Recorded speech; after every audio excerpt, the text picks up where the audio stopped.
Hello दोस्तों, स्वागत है आप सभी का साइंस पैटर्न क्लासेज के इस डिजिटल लर्निंग प्लेटफॉर्म पे। आज हम आपके लिए लेके आए हैं राजस्थान कर्मचारी चयन बोर्ड और आरपीएससी की विगत परीक्षाओं में पूछे गए प्रश्न जो आपके आगामी परीक्षाओं के लिए बेहद इम्पोर्टेंट आपके लिए रहेंगे। तो चलिए दोस्तों स्टार्ट करते हैं। आज का पहला क्वेश्चन ये रहा आपके सामने आपकी स्क्रीन पर। गोविंद गिरी किस जाति से संबंधित थे? ऑप्शन आपके सामने हैं भील, गरासिया, बंजारा और कालबेलिया। दोस्तों यहाँ पे हम बात करें गोविंद गिरी की तो इनका जन्म होता है 1858 ईस्वी में। कब होता है? 1858 ईस्वी में। कहाँ पे होता है? डूंगरपुर ज़िले में बांसिया गांव में इनका जन्म होता है। कब होता है इनका जन्म? 1858 ईस्वी में। और बंजारा परिवार में इनका जन्म होता है। तो इस प्रकार से इस क्वेश्चन का right answer option C Banjara यहाँ पे बिल्कुल राइट होगा। आप सभी जानते होंगे कि गोविंद गिरी ने भीलों के नैतिक उत्थान के लिए कार्य किया और ये किसके कहने पे किया? स्वामी दयानंद सरस्वती के कहने पर। आप ये भी जानते हैं कि राजस्थान में स्वामी दयानंद सरस्वती हैं वो 3 बार आए थे और मारवाड़ के जसवंत सिंह की पासवान के द्वारा, जिनका नाम था नन्नी जान, इनके द्वारा इनको जहर दे दिया जाता है। किसे दे दिया जाता है? स्वामी दयानंद सरस्वती को। और अजमेर में इनका निधन हो जाता है। लेकिन हमारा क्वेश्चन जो है वो गोविंद गिरी को लेकर के है। तो गोविंद गिरी वो व्यक्ति हैं जिन्होंने 1883 ईस्वी में संप सभा की स्थापना की। कब करते हैं संप सभा की स्थापना? 1883 ईस्वी में। वेरी इंपॉर्टेंट है। संप सभा की जो स्थापना है वो किसके द्वारा की जाती है? गोविंद गिरी के द्वारा की जाती है। कब की जाती है? 1883 ईस्वी में। और आगे चल कर के 1911 ईस्वी में, कब की बात है? 1911 ईस्वी में भगत पंथ चलाया था इन्होंने। कौन सा पंथ चलाया था? भगत पंथ जो है वो किसके द्वारा चलाया गया? गोविंद गिरी के द्वारा चलाया गया। कब चलाया गया? 1911 ईस्वी में। आगे हम बात करें तो संप सभा का प्रथम अधिवेशन जो है वो वेरी इंपॉर्टेंट है, आप इसको नोट कर लें। संप सभा का जो प्रथम अधिवेशन है वो कब होता है? 1903 ईस्वी में होता है, मानगढ़ की पहाड़ी पे। Very important. कहाँ पे होता है? मानगढ़ पहाड़ी। और ये मानगढ़ पहाड़ी कहाँ पे पड़ती है? बांसवाड़ा में। 1903 में संप सभा का प्रथम अधिवेशन होता है और ये कहाँ पे होता है? मानगढ़ की पहाड़ी पे। लेकिन आगे चल कर के 1913 में जो सम्मेलन हुआ, आगे चल कर के एक सम्मेलन और होता है मानगढ़ की पहाड़ी पे, और डेट है आपकी 17 नवंबर 1913। कब होता है ये? 17 नवंबर 1913 को। ये भी कहाँ पे होता है? मानगढ़ की पहाड़ी पे होता है। लेकिन उस पर मेवाड़ भील कोर के सैनिकों के द्वारा अंधाधुंध गोलियां चलाई जाती हैं, जिसमें लगभग 1500 भील मारे जाते हैं। कितने भील मारे जाते हैं? 1500 भील मारे जाते हैं। इसे राजस्थान का जलियांवाला बाग हत्याकांड कहा जाता है। वेरी इंपॉर्टेंट है। मानगढ़ कांड को क्या कहते हैं? राजस्थान का जलियांवाला बाग हत्याकांड कहा जाता है। और याद रखें कि जिस दिन ये घटना घटी थी वो दिन कौन सा था? माघ पूर्णिमा। वेरी इंपॉर्टेंट है। कौन सा दिन था? माघ पूर्णिमा। इसीलिए गुरु की याद में, गोविंद गिरी की याद में माघ पूर्णिमा को प्रतिवर्ष मानगढ़ की पहाड़ी पर मेला भरता है। यहाँ पे वेरी इंपॉर्टेंट क्वेश्चन है, ये मेला कब भरता है? माघ पूर्णिमा को भरता है। तो इस क्वेश्चन का राइट आंसर होगा ऑप्शन नंबर सी बंजारा। चलिए बढ़ते हैं अगले क्वेश्चन की ओर। अगला क्वेश्चन ये रहा आपके सामने आपकी स्क्रीन पर। एक और ज़बरदस्त क्वेश्चन आपके सामने। मारवाड़ के चंद्रसेन ने मुगलों से संघर्ष के लिए किस स्थान पर सेना को संगठित किया था? वेरी इंपॉर्टेंट क्वेश्चन है दोस्तों। ऑप्शन आपके सामने है भाद्राजून, लोहावट, खरातल और इनमें से कोई नहीं। तो इस क्वेश्चन का राइट आंसर होगा भाद्राजून। ऑप्शन नंबर ए यहाँ पे बिल्कुल राइट होगा। दोस्तों हम बात करें राव चंद्रसेन की, तो राव चंद्रसेन मारवाड़ के राव मालदेव के पुत्र थे। जिसे मालदेव की हम बात करें तो मालदेव को फारसी इतिहासकारों के द्वारा क्या कहा गया है? हसमत वाला राजा। फारसी इतिहासकारों के द्वारा हसमत वाला राजा किसे कहा गया है? राव मालदेव को कहा गया है। और इन्हीं के पुत्र हुए हैं राव चंद्रसेन। यहाँ पे हम बात कर रहे हैं चंद्रसेन की, तो चंद्रसेन वो व्यक्ति हैं जिन्होंने महाराणा प्रताप की तरह कभी भी मुगलों की अधीनता स्वीकार नहीं की।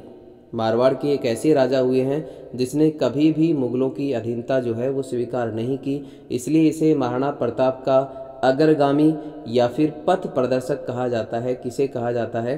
राव चंद्रसेन को। इसके अलावा इसे मारवाड़ का भूला बिसरा राजा भी कहा जाता है। देखिए आप नोट कर सकते हैं साथ साथ, मारवाड़ का भूला बिसरा राजा किसे कहा जाता है?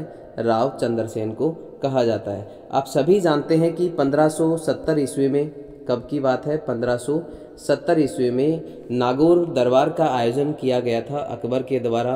और इस आयोजन में, इस दरबार में जो राजस्थान के अनेक राजा हैं वो शामिल हुए थे। जैसे जैसलमेर की हम बात करें तो जैसलमेर से यहाँ पे कौन शामिल हुआ था? हर्राय भाटी। बीकानेर के जो राजा थे कल्याणमल, वो अपने 2 पुत्र राय सिंह और दूसरा था पृथ्वीराज राठौड़, जिनके द्वारा वेली किशन रुक्मणी की रचना की गई है। ये तीनों यहाँ पे अकबर के नागौर दरबार में शामिल हुए थे। और जोधपुर की हम बात करें तो जोधपुर से राव चंद्रसेन के भाई, जिनका नाम था उदय सिंह, बाद में इनको अकबर के द्वारा मोटा राजा की उपाधि भी दी जाती है।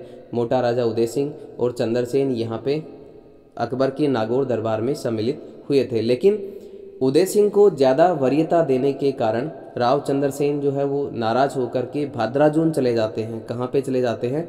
भाद्राजून। और यहाँ पर जाकर के अपनी सेना को क्या करते हैं? संगठित करते हैं। तो इस प्रकार से इस क्वेश्चन का राइट आंसर होगा भाद्राजून। आगे हम बात करें तो राव चंद्रसेन के यहाँ से चले जाने के बाद अकबर जोधपुर को खालसा घोषित करते हैं। खालसा मतलब खाली स्थान। क्या घोषित करते हैं?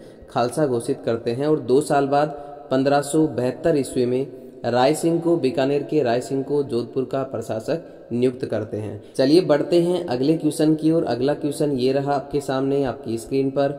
वह कौन सा शासक था जिसने 3 मुगल बादशाहों के काल में शासन किया? बहुत ही शानदार क्वेश्चन है। ऑप्शन आपके सामने है स्वाई जयसिंह, मिर्जा राजा जयसिंह, स्वाई मानसिंह और स्वाई प्रताप सिंह। इस क्वेश्चन का राइट आंसर होगा Mirza Raja Jaisingh. Option number B यहाँ पे बिल्कुल सत्य होगा, राइट होगा। तो यहाँ पे देखिए मिर्जा राजा जयसिंह ने कितने मुगल शासकों का शासन देखा था? 3 का शासन देखा था। एक है आपका जहांगीर, दूसरा है शाहजहां और तीसरा है औरंगजेब। तीनों का शासन मिर्जा राजा जयसिंह के द्वारा देखा गया। और इन्हें मिर्जा राजा की जो उपाधि है, मिर्जा राजा की जो उपाधि है ये किसके द्वारा दी जाती है? शाहजहां के द्वारा दी जाती है। वेरी इंपॉर्टेंट है। लेकिन स्वाई जयसिंह को जो स्वाई की उपाधि है वो किसके द्वारा दी जाती है? स्वाई की उपाधि इन्हें औरंगजेब के द्वारा दी जाती है। किसके द्वारा दी जाती है? औरंगजेब के द्वारा दी जाती है। जबकि मिर्जा राजा जयसिंह को मिर्जा की उपाधि कौन देता है? शाहजहां देता है। बात करें हम स्वाई जयसिंह की तो इन्होंने 7 मुगल शासकों का शासन देखा था। कितने मुगल शासकों का शासन देखा है? स्वाई जयसिंह ने 7 मुगल शासकों का शासन देखा है। और बहुत ही शानदार क्वेश्चन है, पुरंदर की संधि, वेरी इंपॉर्टेंट है, जो कि मिर्जा राजा जयसिंह और शिवाजी के मध्य होती है। ये पुरंदर की संधि कब होती है? 1665 ईस्वी में। डेट की हम बात करें तो ये होती है 11 जून 1665 ईस्वी में। किनके मध्य होती है? मिर्जा राजा जयसिंह और शिवाजी के मध्य ये संधि होती है। मिर्जा राजा जयसिंह के समय एक बहुत ही शानदार कवि भी हुए हैं और जिनका नाम है कवि बिहारी। क्या नाम है? कवि बिहारी। और इनकी एक बहुत ही शानदार रचना है कवि बिहारी की। इनका मंदिर भी बना हुआ है जयपुर में। कवि बिहारी की जो रचना है वो कौन सी है? बिहारी सतसई। बहुत ही शानदार रचना है बिहारी सतसई। किसके काल में थे ये? किसके दरबारी कवि थे? मिर्जा राजा जयसिंह के। कहते हैं कि मिर्जा राजा जयसिंह कवि बिहारी से इतना ज़्यादा प्रभावित थे कि प्रत्येक दोहे पर एक स्वर्ण मुद्रा इन्हें भेंट किया करते थे, ऐसा माना जाता है, कहा जाता है। तो इस प्रकार से इस क्वेश्चन का राइट आंसर होगा option number 2, option number B, Mirza Raja Jaisingh. चलिए बढ़ते हैं अगले क्वेश्चन की ओर। अगला क्वेश्चन ये रहा आपके सामने आपकी स्क्रीन पर। एक और शानदार क्वेश्चन, आहड़ सभ्यता किस अन्य नाम से जानी जाती है? आहड़ सभ्यता को के जो अन्य नाम है इनमें से कौन सा अन्य नाम से आहड़ सभ्यता को जाना जाता है? ऑप्शन आपके सामने है आहड़पुर, आगछपुर, आघाटपुर और आधमपुर। तो दोस्तों इस क्वेश्चन का राइट आंसर होगा ऑप्शन नंबर सी, आघाटपुर। बात करें हम आहड़ सभ्यता की तो ये एक ताम्र युगीन सभ्यता है। कैसी सभ्यता है? ताम्र युगीन सभ्यता है आपकी आहड़ सभ्यता। और ये किस नदी के किनारे है, कहाँ पे स्थित है? ये है आपकी उदयपुर में। आहड़ सभ्यता कहाँ पे स्थित है? उदयपुर में है। किस नदी के किनारे है? बनास और बेड़च के संगम पर स्थित है। कई नामों से इसको जाना जाता है, जैसे कि धूलकोट। किस नाम से जाना जाता है इसको? धूलकोट, या फिर ताम्र नगरी, आप यहाँ पे कंफ्यूज ना हो। ताम्र नगरी किसे कहा जाता है? आहड़ सभ्यता को। जबकि ताम्र युगीन सभ्यताओं की जननी किसे कहते हैं? गणेश्वर सभ्यता को कहते हैं, जो कि नीम का थाना सीकर में स्थित है। क्या कहते हैं उसे? ताम्र युगीन सभ्यताओं की जननी कहा जाता है।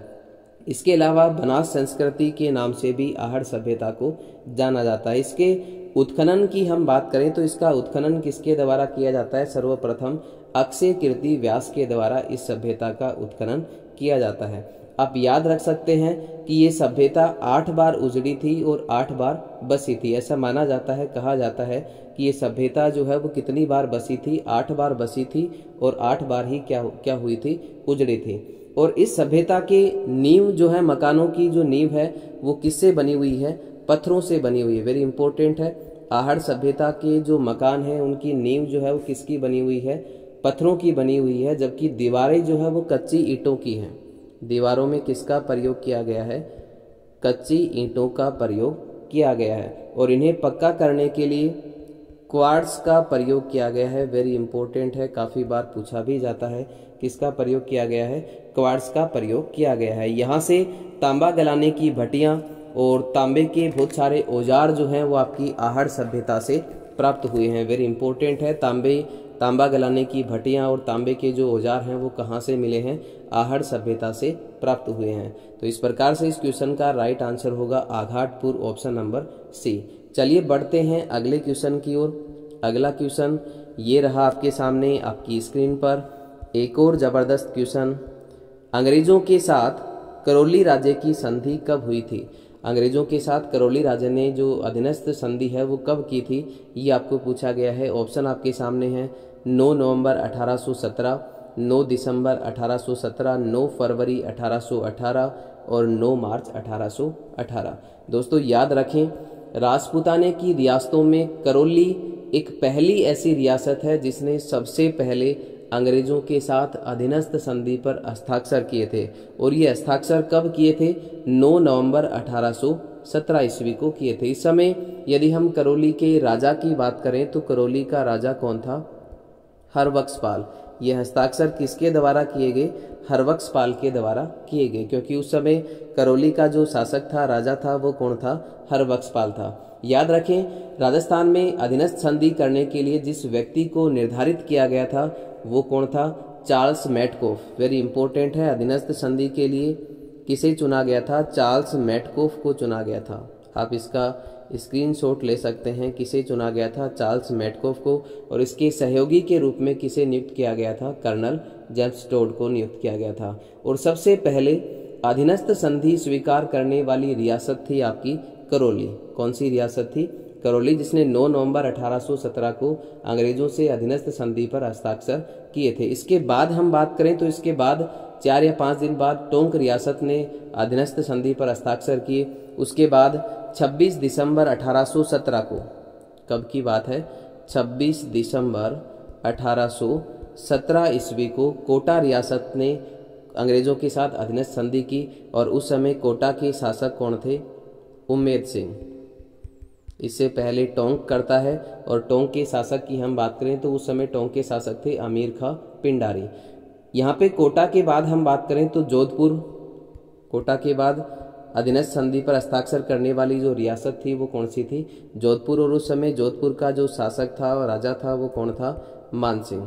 कौन था? मान सिंह। और जोधपुर के बाद हम बात करें तो जोधपुर के बाद उदयपुर रियासत जो है वो अधीनस्थ संधि पर हस्ताक्षर करता है। उदयपुर के राजा की हम बात करें तो उस समय उदयपुर का शासक कौन था? भीम सिंह। तो वेरी इंपॉर्टेंट है। सारे ही क्वेश्चन जो है वो आपके लिए काफ़ी इंपॉर्टेंट रहेंगे। आगे हम बात करें तो इस क्वेश्चन का राइट आंसर होगा ऑप्शन नंबर ए, 9 नवंबर 1817। चलिए बढ़ते हैं अगले क्वेश्चन की ओर। अगला क्वेश्चन ये रहा आपके सामने आपकी स्क्रीन पर। किस पुराविद को प्रथम बार कालीबंगा सभ्यता को प्रकाश में लाने का श्रेय दिया जाता है? ऑप्शन आपके सामने है। अमलानंद घोष, बीबी लाल, बीके थापर और रतन चंद्र अग्रवाल। तो इस क्वेश्चन का राइट आंसर होगा अमलानंद घोष, ऑप्शन नंबर ए यहाँ पे बिल्कुल सत्य होगा। ये सभ्यता जो है कालीबंगा सभ्यता, ये किस नदी के किनारे है? घग्गर नदी के किनारे स्थित है, जिसे प्राचीन काल में सरस्वती नदी भी कहा जाता था। कालीबंगा सभ्यता कहाँ पे है? किस जिले में है? हनुमानगढ़ में है। ये आप सभी जानते हैं कि कालीबंगा, यहाँ से काली चूड़ियाँ प्राप्त हुई हैं, इसलिए इसे कालीबंगा कहा जाता है। कहाँ पे स्थित है? हनुमानगढ़ में है, घग्गर नदी के किनारे पे स्थित है। यहाँ से पूर्व हड़प्पाकालीन सभ्यता और हड़प्पाकालीन सभ्यताओं के अवशेष प्राप्त हुए हैं आपकी कालीबंगा सभ्यता से। उत्खनन की बात करें तो इसका जो उत्खनन है वो बीबी लाल और बीके थापर के द्वारा करवाया जाता है। तो इस प्रकार से इस क्वेश्चन का राइट आंसर होगा ऑप्शन नंबर ए, अमलानंद घोष। चलिए बढ़ते हैं अगले क्वेश्चन की ओर। अगला क्वेश्चन ये रहा आपके सामने, ऐतिहासिक पोथीखाना कहाँ स्थित है? वेरी इंपॉर्टेंट क्वेश्चन है। पोथीखाना कहाँ पर स्थित है और ये किसके द्वारा इसका निर्माण करवाया जाता है? तो यहाँ पे ऑप्शन आपके सामने है, अलवर में, उदयपुर में, जोधपुर में और जयपुर में। पोथीखाना की हम बात करें तो ये कहाँ पे है? जयपुर में स्थित है। और इसका निर्माण जो है वो कौन करवाता है? स्वाई मानसिंह द्वितीय। किसके द्वारा इसका निर्माण करवाया जाता है? स्वाई मानसिंह सेकंड, स्वाई मानसिंह द्वितीय के द्वारा पोथीखाना का निर्माण करवाया जाता है। चलिए बढ़ते हैं अगले क्वेश्चन की ओर। अगला क्वेश्चन ये रहा आपके सामने, एक और जबरदस्त क्वेश्चन है। झालीबाव बावड़ी और मामादेव का कुंड निम्न में से किस दुर्ग में स्थित है? बहुत ही गजब का क्वेश्चन है दोस्तों। झालीबाव बावड़ी काफ़ी बार पूछी जाती है। मामादेव का कुंड है, ये भी काफ़ी बार पूछा जाता है। ये कहाँ पर स्थित है? चित्तौड़गढ़ में, गागरोन के किले में, कुंभलगढ़ में या फिर तारागढ़ में? तो इस क्वेश्चन का राइट आंसर होगा ऑप्शन नंबर सी, कुंभलगढ़। वैसे तो इस किले का जो निर्माण है वो कौन करवाता है? महाराणा कुंभा के द्वारा इस किले का निर्माण करवाया जाता है। किसकी देखरेख में? शिल्पी मंडन की देखरेख में। मतलब इसका जो शिल्पकार था वो कौन था? वास्तुकार कौन था? मंडन था। इस किले में बहुत सारे छोटे बड़े महल देखने को मिलते हैं, जैसे कि कटारगढ़, जिसे मेवाड़ की आंख भी कहा जाता है। इसके अलावा बादल महल, इसके अलावा झालीबाव बावड़ी, मामादेव का कुंड, ये सभी जो है वो कहाँ पर स्थित हैं? कुंभलगढ़ किले में स्थित है। ये मामादेव का कुंड वही मामादेव का कुंड है जिसकी पाल पर कुंभा बैठे हुए थे और पीछे से कुंभा के पुत्र उदय सिंह, जिसे उदा कहा जाता है, उदा उनकी हत्या कर देता है। तो यहाँ पे मेवाड़ का पितृहंता कहा जाता है उदा को या फिर उदय सिंह प्रथम को। मेवाड़ में स्थापत्य कला का स्वर्ण काल माना जाता है महाराणा कुंभा के काल को। काफ़ी सारे दुर्गों का निर्माण और जीर्णोद्धार जो है वो महाराणा कुंभा के द्वारा राजस्थान में करवाया गया। 84 दुर्गों में से कहा जाता है कि 32 दुर्गों का जो निर्माण है वो किसके द्वारा करवाया गया? महाराणा कुंभा के द्वारा करवाया गया। इसलिए महाराणा कुंभा के काल को मेवाड़ में स्थापत्य कला का स्वर्ण काल माना जाता है। चलिए बढ़ते हैं अगले क्वेश्चन की ओर। अगला क्वेश्चन ये रहा आपके सामने आपकी स्क्रीन पर, एक और शानदार क्वेश्चन। भारतीय संविधान के अनुसार राजस्थान को भारत के किस श्रेणी के राज्य में रखा गया था? ऑप्शन आपके सामने हैं, प्रथम श्रेणी, ए श्रेणी, द्वितीय श्रेणी, बी श्रेणी, तृतीय श्रेणी, सी श्रेणी और स्वतंत्र राज्य। तो इस क्वेश्चन का राइट आंसर होगा ऑप्शन नंबर बी, द्वितीय श्रेणी का राज्य था भारतीय संविधान के अनुसार।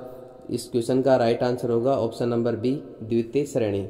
चलिए बढ़ते हैं अगले क्वेश्चन की ओर। अगला क्वेश्चन ये रहा आपके सामने आपकी स्क्रीन पर, एक और शानदार क्वेश्चन। साधु सीताराम दास का जन्म कहाँ हुआ था? बहुत ही शानदार क्वेश्चन है। बिजोलिया में, मंडोर में, टोंक में, बीकानेर में? तो इस क्वेश्चन का राइट आंसर होगा ऑप्शन नंबर ए, बिजोलिया। दोस्तों, साधु सीताराम दास वो व्यक्ति हैं जिन्होंने बिजोलिया किसान आंदोलन को सबसे पहले नेतृत्व प्रदान किया। वेरी इंपॉर्टेंट है। बिजोलिया किसान आंदोलन को किसने नेतृत्व प्रदान किया था? साधु सीताराम दास ने। यानी आप कह सकते हैं कि इन्हें बिजोलिया किसान आंदोलन का जनक माना जाता है। वेरी इंपॉर्टेंट है। बिजोलिया किसान आंदोलन का जनक किसे माना जाता है? साधु सीताराम दास को माना जाता है। आप यहाँ से इसे नोट कर सकते हैं। आगे हम बात करें बिजोलिया किसान आंदोलन की, तो ये 1897 में शुरू होता है। आप सभी जानते हैं कब शुरू होता है? 1897 में शुरू होता है, जो 1941 तक चलता है। कब तक चलता है? 1941 तक चलता है। और दुनिया का सबसे लंबा चलने वाला अहिंसक आंदोलन है आपका बिजोलिया किसान आंदोलन। तो इस प्रकार से इस क्वेश्चन का राइट आंसर होगा ऑप्शन नंबर ए, बिजोलिया। चलिए बढ़ते हैं अगले क्वेश्चन की ओर। अगला क्वेश्चन ये रहा आपके सामने, सनराइज कहा का रचयिता कौन था? बहुत ही जबरदस्त क्वेश्चन है।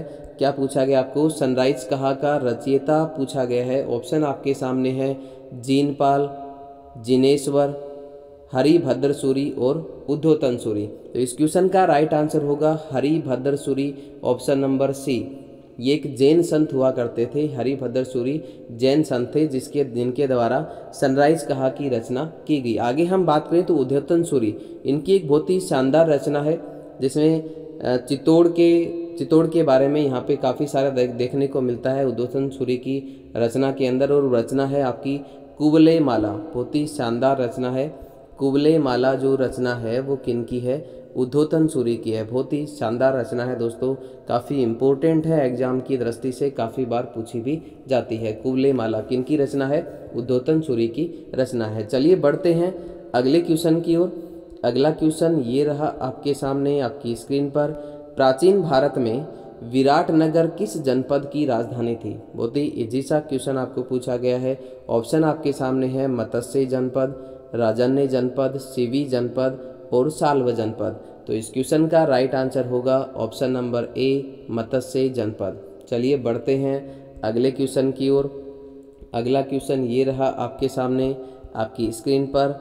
बम नृत्य जो अलवर भरतपुर में प्रसिद्ध है, यहाँ बम शब्द से क्या तात्पर्य है? ये तो आप सभी जानते हैं कि बम नृत्य कहाँ का प्रसिद्ध है?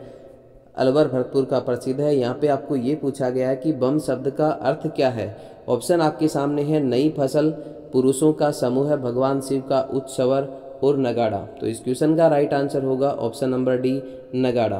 कहते हैं कि अलवर भरतपुर में रबी की फसल, मुख्य तौर पर गेहूं की फसल पकने पर किसानों के द्वारा ये नृत्य किया जाता है और साथ में रसिया गीत भी गाए जाते हैं। और याद रखें ये नृत्य जो है वो केवल पुरुषों के द्वारा ही किया जाता है। वेरी इंपॉर्टेंट है, बम नृत्य किसके द्वारा किया जाता है? पुरुषों के द्वारा ही किया जाता है। और इस नृत्य को करते समय कौन से गीत गाए जाते हैं? रसिया गीत गाए जाते हैं, इसलिए इसे बम रसिया नृत्य भी कहते हैं। अलवर भरतपुर में ये नृत्य अधिक प्रसिद्ध है या फिर किया जाता है। चलिए बढ़ते हैं अगले क्वेश्चन की ओर। अगला क्वेश्चन ये रहा आपके सामने आपकी स्क्रीन पर। बहुत ही गजब का क्वेश्चन है दोस्तों, देखिए क्या पूछा है आपको। मेयो कॉलेज का संस्थापक कौन था? ऑप्शन आपके सामने है Richard Bark, colonel Dixon, lord Northbrook और लॉर्ड मिंटो। बात करें हम मेयो कॉलेज की तो ये कहाँ पे है? ये है आपके अजमेर में। मेयो कॉलेज कहाँ पे है दोस्तों? अजमेर में है। स्थापना की हम बात करें तो इसकी स्थापना लॉर्ड मेयो के नाम पे की जाती है, ना कि लॉर्ड मेयो इसकी स्थापना करता है। इसकी स्थापना लॉर्ड मेयो के नाम पे की जाती है। किसके द्वारा की जाती है? रिचर्ड बार्क के द्वारा की जाती है। इस कॉलेज का जो मुख्य उद्देश्य था वो क्या था? राजस्थान के राजपूताना के राजकुमारों को अंग्रेजी शिक्षा प्रदान करना इस कॉलेज का मुख्य उद्देश्य था। इस कॉलेज का जो उद्घाटन है वो कौन करता है? Lord Dufferin. ये भी काफ़ी इम्पोर्टेंट है, लॉर्ड डफरिन के द्वारा इस कॉलेज का उद्घाटन किया जाता है। तो इस प्रकार से इस क्वेश्चन का राइट आंसर होगा option number A, Richard Bark. चलिए बढ़ते हैं अगले क्वेश्चन की ओर। अगला क्वेश्चन ये रहा आपके सामने। पर्यटन स्थल अचलगढ़ किस जिले में स्थित है? ऑप्शन आपके सामने है उदयपुर, सिरोही, राजसमंद और चित्तौड़गढ़। तो अचलगढ़ आप सभी जानते हैं, अचलगढ़ कहाँ पे है? अचलगढ़ एक किला भी है यहाँ पे और पर्यटन स्थल भी है। अचलगढ़ पहाड़ी भी है और ये कहाँ पे है दोस्तों? सिरोही में। ऑप्शन नंबर बी यहाँ पे बिल्कुल सत्य होगा। यहाँ पर एक झील भी है, अचलगढ़ सिरोही में है और यहाँ पर एक झील भी है सिरोही में जो काफ़ी बार पूछी जाती है और वो झील है आपकी सावन भादो। वेरी इंपॉर्टेंट, कौन सी झील है? सावन भादो झील जो है वो कहाँ पे स्थित है? सिरोही में स्थित है, याद रखें आप इसको। जबकि एक सावन भादो परियोजना भी है, सावन भादो परियोजना है वो सिरोही में आपको नहीं करनी है, वो कहाँ पे है? कोटा में है। सावन भादो झील आपकी सिरोही में, जबकि सावन भादो परियोजना कहाँ पे है? कोटा में है। तो आज के लिए दोस्तों इतना ही, कल मिलते हैं कुछ और नए क्वेश्चंस के साथ। तब तक के लिए आप सभी साथियों का बहुत बहुत धन्यवाद। जय हिंद, जय भारत।